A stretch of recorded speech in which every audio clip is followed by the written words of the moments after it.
Mga paps, welcome back. Meron tayong repair dito oh. Mass amplifier. Ngayon lang to dumating. Sabi ng may-ari, umusok daw sa loob at di daw nasusunog. Tingnan natin.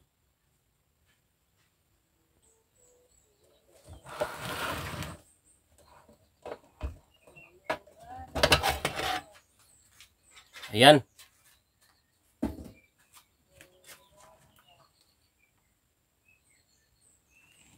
Ay, si pala ito oh. Wala pala itong transistor.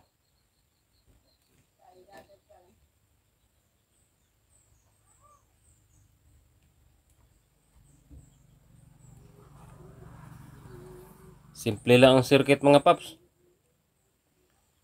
Ito yung power supply, ay ito, main transformer. Meron siyang output na 21 volt, baliktad lang. At yan yung filter capacitor niya, diode. Ay, hindi, iba pala to. Iba tong filter na itong malaki mga paps oh. Ito yung sa power supply niya.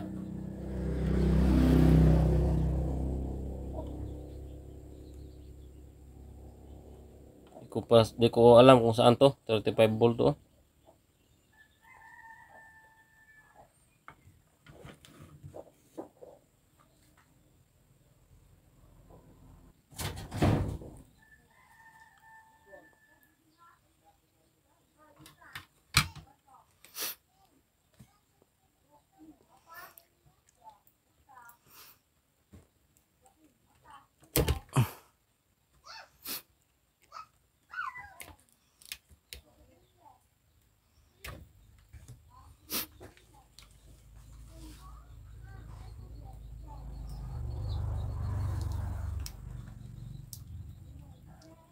Tigas, nilagyan ng stick glue mga paps.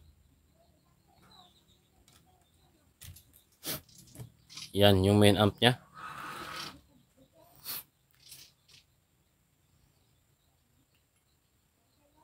Ay, alam na this mga paps. Ito.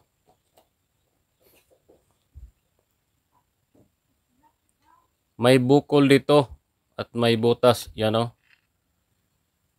Dali ah. Uy. Yan oh, kita nyo na.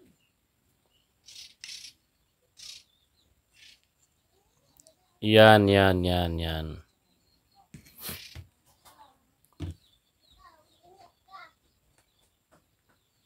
Ang number niya dito sa board niya kasi di na makikita yung ano niya masyado. Yung body parts niya, body number.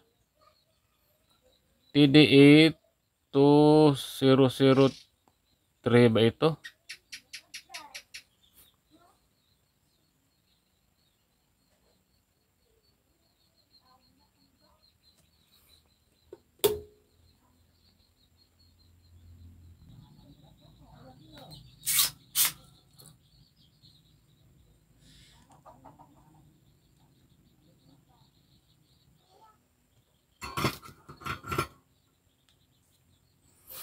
Yan siya mga paps oh.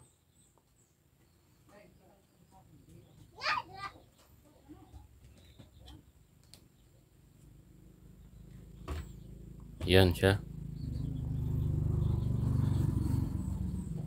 Kitang-kita na yung umbok oh. Yan, nagmumula yung usok.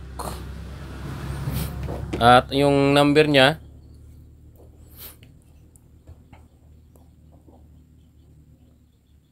yan. Yun, na blurred na. Hindi kaya.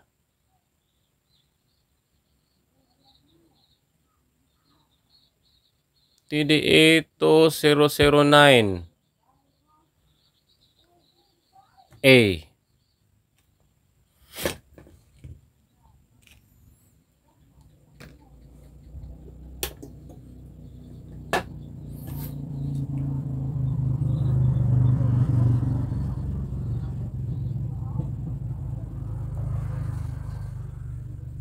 At sa tingin ko ngayon mga paps, ito lang yung nasira.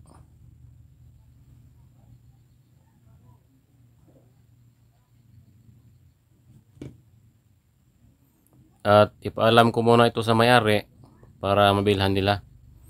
Kasi wala akong stock nito.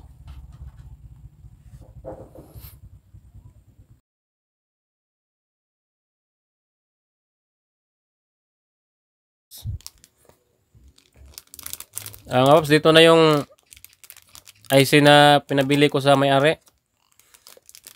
At ikabit na natin.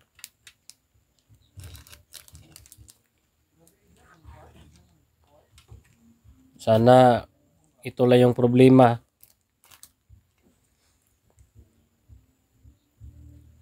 Sana di nadama itong mga maliit na kapasitor dito, oh.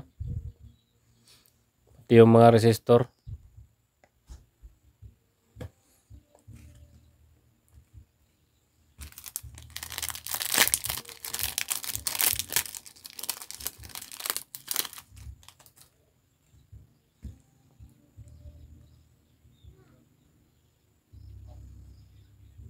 Yun, nag-blurred na. PDA 2009A.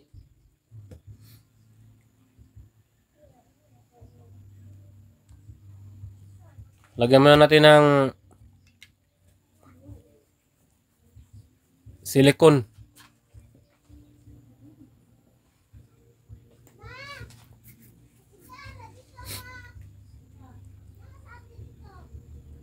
Silicone compound.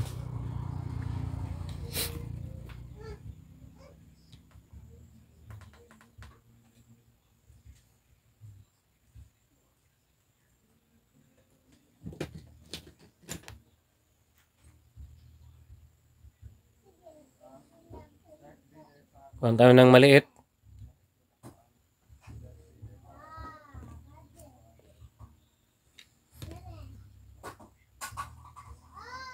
At ipahid lang dito. Kasi naka-direct heatsink naman siya. Wala naman siyang, ano bang tawag doon? Parang plastic na, kalimutan ko yung pangalan mga paps.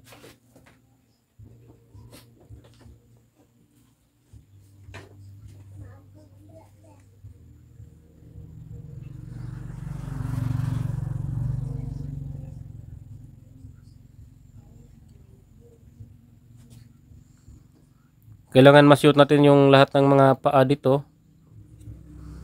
Ayun, na-shoot na.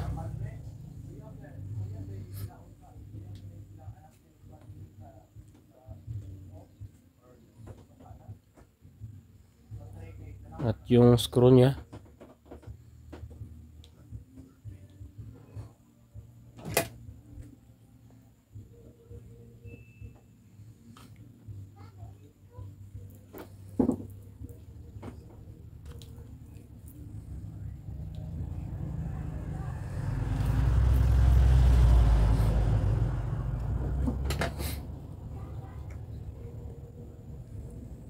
At hihinangin lang natin.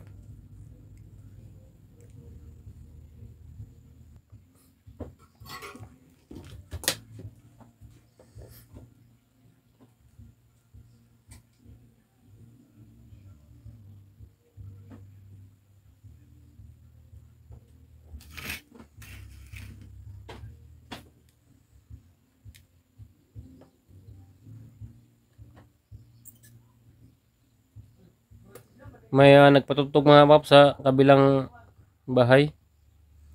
Sana di tayo makapiright.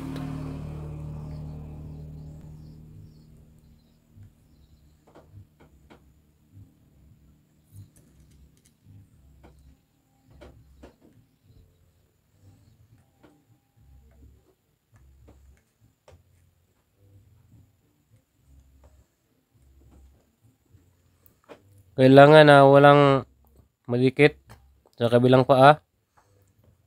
Kasi wala nang bawian. Sira agad.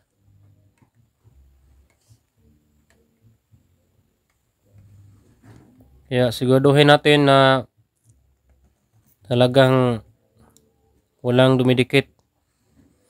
At para sure, lagyan natin ng lacquer thinner.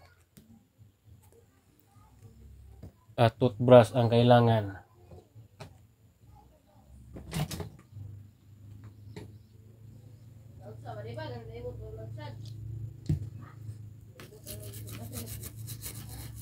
Basahin lang ng konti. At brushan.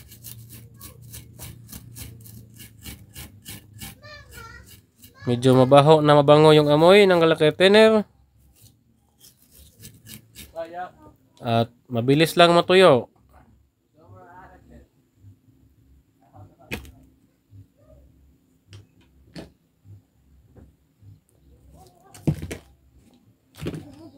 At i-connect na natin.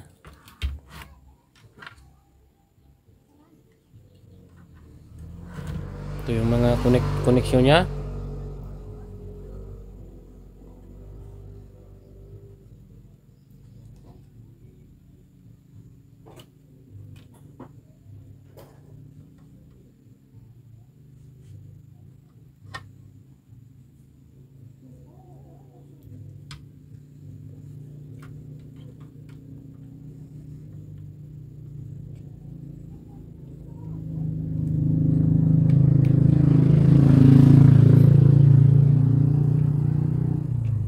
Hindi siya mahirap ibalik kasi may color coding siya, oh.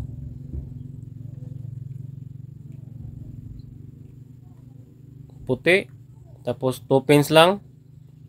Ito pula. Tapos ito rin puti.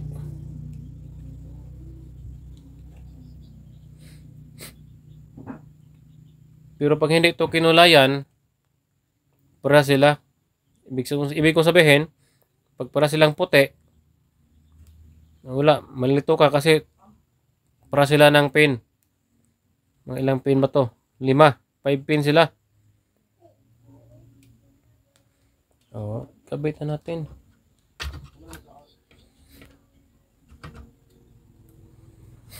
Nawala ng puputok.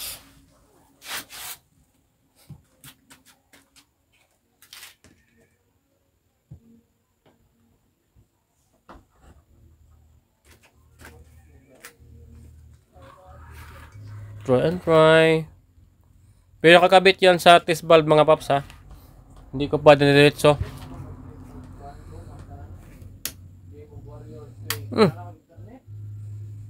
Yun na. Wala kang maririnig na relay. Kapain mo lang yung IC. Baka umiinit. Kasi pag umiinit, alam na this.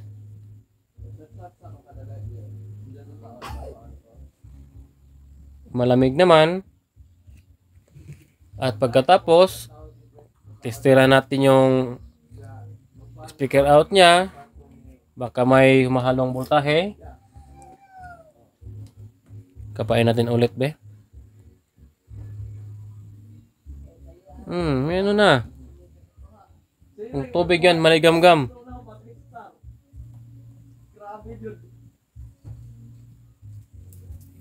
Gamitin natin tong digital mga paps.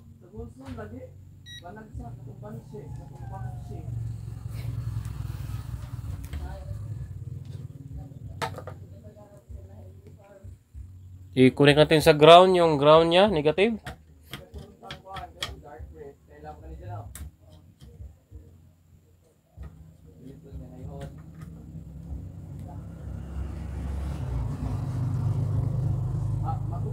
At ito, ilipat natin, ha, para sure ball na makita nyo. Wala bang DC out? Yan, wala pa yan. Ayun. May negative 1.4 volt DC.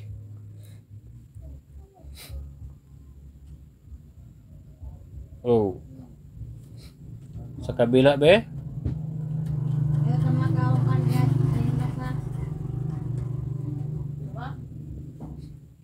Sa kabila ay wala. Anak ng titing. 0.8. Balik tayo dito sa ano to? Left channel. Mayroon talaga. Subukan nating kabitan mga paps kasi IC naman ito eh. Hindi ito transistor.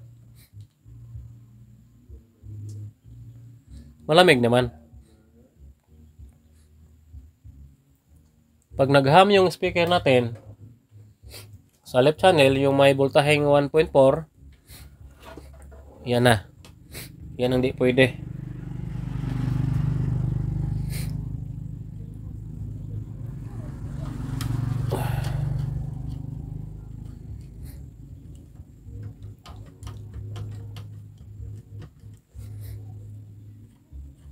Ito muna tayo sa walang voltahe ha. Yan.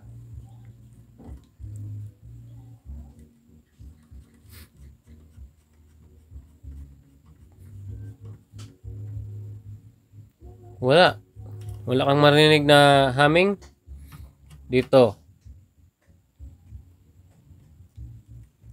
Wala naman. Kahit na may 1.4 siya dito, wala naman.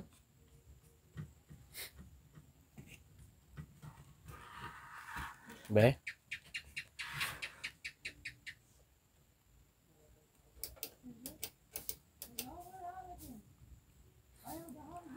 Subukan kong lagyan ng USB ang paps ha. Ito na yung USB ko. Sana lang mga paps ay hindi sisirain ito ang USB ko sa USB port niya. Be? Oh. Wala naman.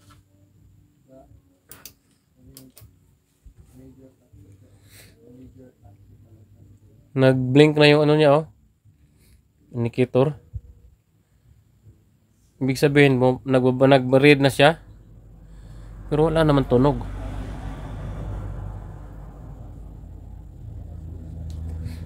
Gitna natin yung balance niya.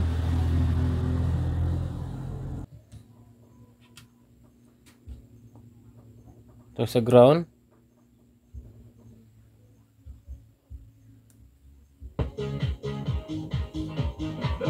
Oh. Bilang tumutunog oh.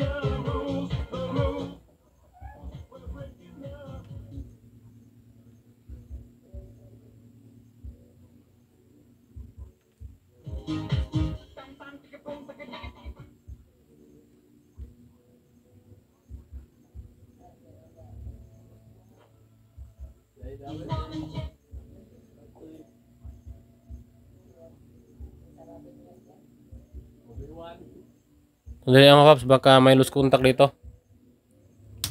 Maghinang tayo. Kasi parang nagulat yung amplifier. Nagsukat lang ako ng voltage sa pin. Biglang tumunog.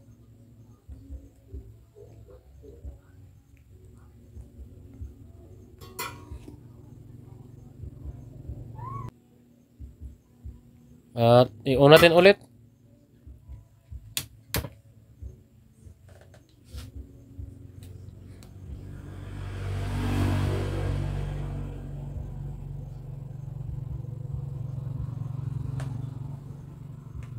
Wala na naman. Kahit anong kapa ko dito, wala siyang humming.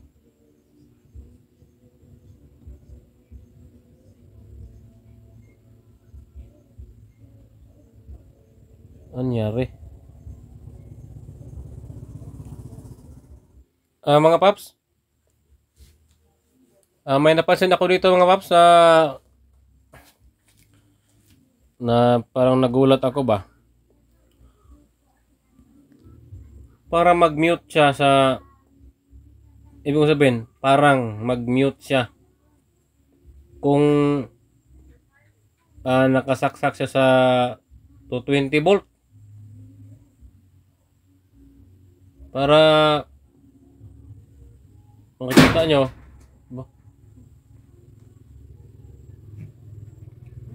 isaksak ko sa 220 ha. Yan 220 ano. Oh, naka-on na yan. Automatic.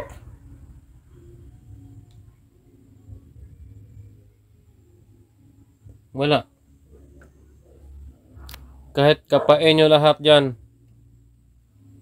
Walang ham. Wala tunog ko. Yung volume niya. Oo. Ilipat ko sa 110 ha. Tingnan nyo.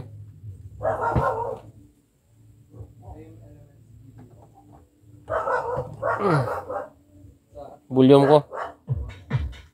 Yun. Tapos pag pinatay ko yung volume. Oh, mayroon siyang humming dito. Nag-receive siya ng signal. Pero bakit? Yung voltahe niya dito sa power supply ay naging 21 volt. Hindi, 21 dito, naging 24. Pag na dumaan na sa filter, ito yung ano niya. Ito yung filter capacitor. Dito. Na yung malaki. Yung maliit pala kanina tinuro-turo ko, yan yung coupling niya patungo sa speaker. Dalawa yan, left and right. Class AB pala ito. Class AB 10 watts. Papakita ko sa inyo yung diagram niya. Pin out. Data sheet. Dito, balik tayo dito. Ayun, oh.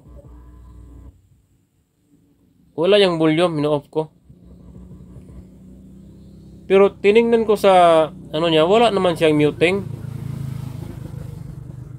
Pero bakit ayaw na yung malakas na voltahe?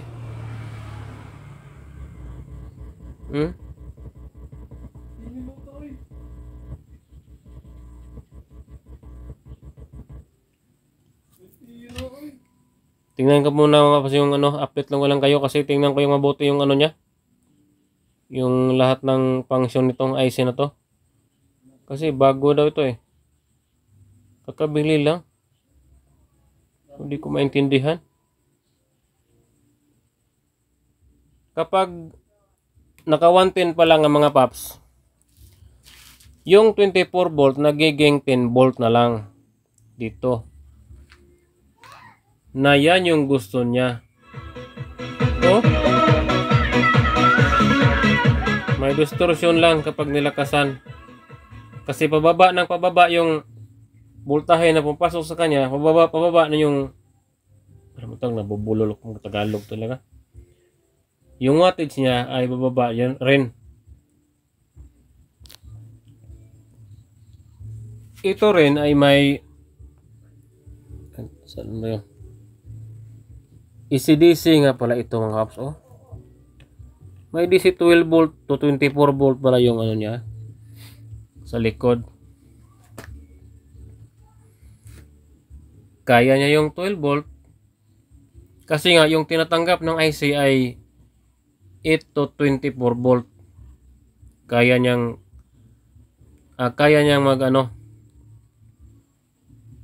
mag-function sa ganyang voltahe. Kaya ngayon, meron siyang 10 volt kasi nga sinasaksak ko sa 110, nagiging 10 volt ang ano niya, voltahe. Di ko na lang susukatin sa tester kasi yung sukat ko na. Basta 10 volt na siya ngayon. Nakalimutan ko yung point. Tapos gustong gusto niya yung maliit na voltahe. Oh.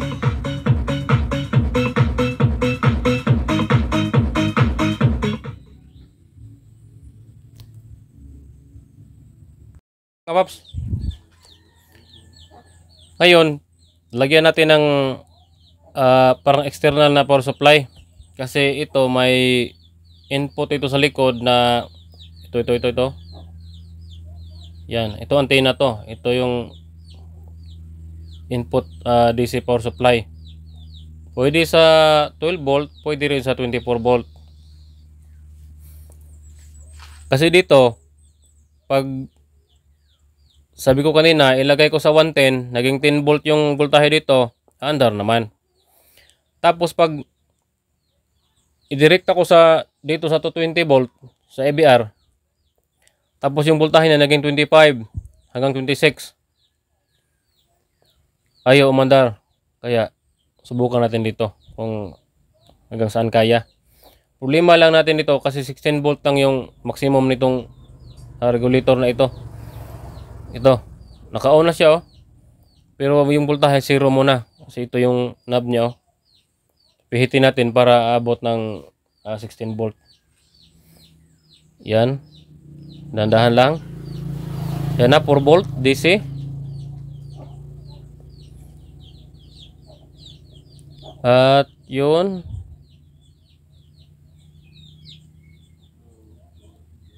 $10 volt. Umiilaw na yung dito oh. Indicator niya sa USB. Parang hindi nagbabasa. Hugutin natin ko yung USB. Balik ulit. Yun, nag-blink na. Ayan na. Pihitin ko pa. Yan, 14 volt. 15. 16. Yun na, maximum. Sagad na. Wala, di na mamatay. O, pag 7.5 patay siya.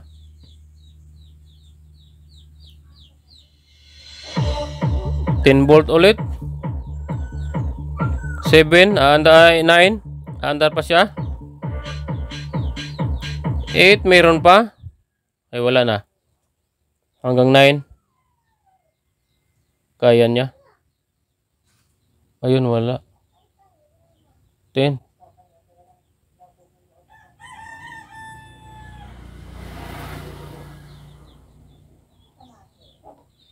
Patay, nasira yata. Yung switch lang pala dito, yung selector switch niya sa AC or DC, yung may problema. Oh, yan. Yan, nag-blink na oh.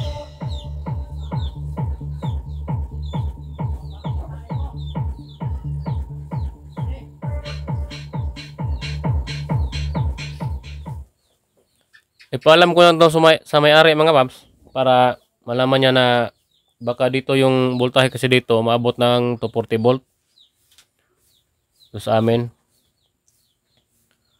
Kaya yun, ayaw mandar kasi lumagpas.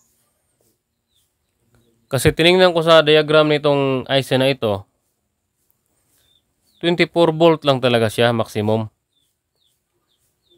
Tapos dito lumagpas na, naging ng 26 volt.